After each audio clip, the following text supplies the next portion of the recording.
Modern Boeing aircraft जो कि 239 passengers और क्रू मेंबर्स को लेके कुआलालंपुर से बीजिंग जा रहा है। हर चीज नॉर्मल है, हर किसी को लगता है कि वो बस कुछ ही देर में अपने घर पहुंच जाएंगे, लेकिन फिर कुछ ऐसा होता है जो कि एविएशन हिस्ट्री की सबसे बड़ी मिस्ट्री बन जाता है। ना कोई हादसा, ना कोई बॉम्ब एक्सप्लोजन। 1:19 AM पे पायलट के आखिरी अल्फाज सुने जाते हैं, गुड नाइट मलेशियन 370।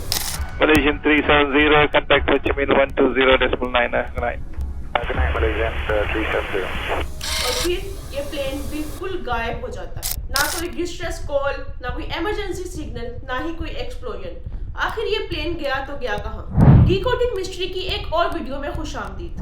8 मार्च 2014 मलेशियन एयरलाइंस फ्लाइट 370 कुआलालंपुर से टेक ऑफ करती है। ये एयरक्राफ्ट बहुत ही सेफ और मॉडर्न एयरक्राफ्ट है। इनके पायलट ज़हरी अहमद शाह है जो कि बहुत ही एक्सपीरियंस है, जिनका 30 साल का एक्सपीरियंस है, और इनके को पायलट फर्स्ट ऑफिसर फारिक हामिद है जिनकी पहली इंटरनेशनल फ्लाइट है और वो ट्रेनिंग में है। 12:41 पर ये प्लेन बहुत स्मूथली टेक ऑफ करता है और उसके 40 मिनट्स के बाद वो वियतनाम एयर स्पेस में एंटर होने वाला होता है। सब कुछ ठीक जा रहा होता है। 1:19 AM पे captain Zaharie Ahmad Shah Malaysian air controls को आखिरी मैसेज देते हैं, गुड नाइट मलेशियन 370, और उसके कुछ मिनट के बाद प्लेन रडार से गायब हो जाता है। जब प्लेन अचानक से गायब हो जाता है तो मलेशियन एयर ट्रैफिक कंट्रोल्स ये सोचते हैं कि ये प्लेन वियतनाम एयर स्पेस में एंटर हो चुका है, जिसकी वजह से उनका रडार इस प्लेन को डिटेक्ट नहीं कर पाया। दूसरी तरफ जब वियतनाम एयर स्पेस में प्लेन एंटर नहीं होता तो वो MH370 को मल्टीपल टाइम कांटेक्ट करते हैं, जबकि वहां से कोई जवाब मौसूल नहीं होता। मल्टीपल टाइम कांटेक्ट करने के बाद वो मलेशियन एयर ट्रैफिक कंट्रोल को कांटेक्ट करते हैं। जब उनको कांटेक्ट किया जाता है और पता चलता है कि उनके रडार पर भी प्लेन शो नहीं हो रहा,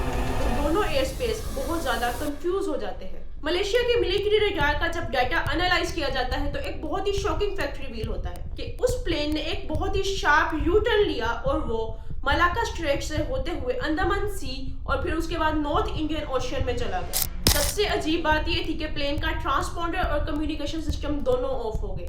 अब ये सिर्फ दो सूरतों में हो सकता है, या तो किसी ने जानबूझ के इन दोनों चीजों को ऑफ किया, या फिर प्लेन बहुत ज्यादा इमरजेंसी में था और उसका ऑटो पायलट ऑन हो गया और उसने खुद ही ये यू टर्न लिया और अपनी मर्जी से ये रूट तय करता हुआ साउथ इंडियन ओशन में चला गया। मगर कोई SOS सिग्नल भी नहीं भेजा गया, तो आखिर ये किसने किया? कुछ घंटे गुजर जाते हैं, फिर एक बहुत ही शॉकिंग फैक्ट रिवील होता है कि वो प्लेन मलेशियन मिलिट्री रडार पर देखा गया है। जब उसके डेटा को एनालाइज किया जाता है तो इतना शॉकिंग फैक्ट रिवील होता है कि उस प्लेन ने अपना रूट इंटायरली चेंज कर लिया।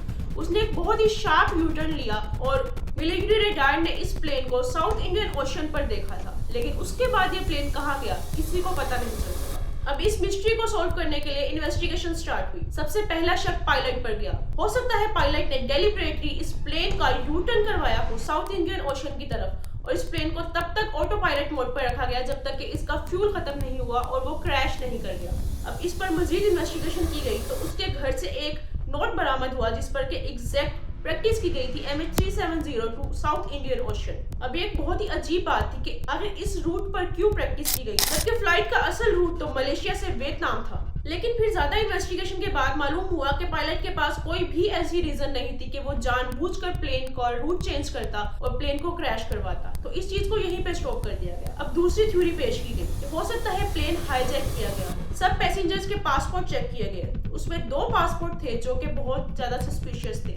वो पासपोर्ट फेक निकले, वो 2 ईरानियन नेशनल्स के थे, लेकिन इस चीज को भी बाद में नजरअंदाज करना पड़ा क्योंकि वहां से कोई भी टेररिस्ट डिमांड या फिर कोई भी ऐसा क्लेम नहीं आया था कि इस चीज का पता चल सके कि ये प्लेन हाईजैक हुआ है। एक बहुत ही ज्यादा हैरानकुन बात ये थी कि जब पैसेंजर्स के फोन पर कॉल की जा रही थी तो उनके फोन पे रिंगिंग आ रहा था। अगर ये प्लेन इंडियन ओशन में क्रैश कर चुका था तो फिर उनके फोन भी बंद होने चाहिए थे। आखिरकार बहुत ज्यादा सर्च करने के बाद 2015 में रियूनियन आइलैंड पर प्लेन का एक फ्लैप रन मिला। उसके बाद साउथ अफ्रीका, मोजाम्बिक और मदागास्कर में भी प्लेन के कुछ टुकड़े मिले, लेकिन मुकम्मल प्लेन आज तक नहीं मिल सका। आखिर ऐसा क्या हुआ था प्लेन के साथ? ये मिस्ट्री एक मिस्ट्री ही रही। MH370 की असल हकीकत क्या है? क्या हम कभी ये जान सकेंगे या फिर ये मिस्ट्री एक मिस्ट्री ही रहेगी? अगर आपको ये वीडियो पसंद आई तो मेरी होस्का कैसल वाली वीडियो जरूर देखिएगा। वो बहुत ही ज्यादा सस्पेंसफुल और एक हॉरर मिस्ट्री है।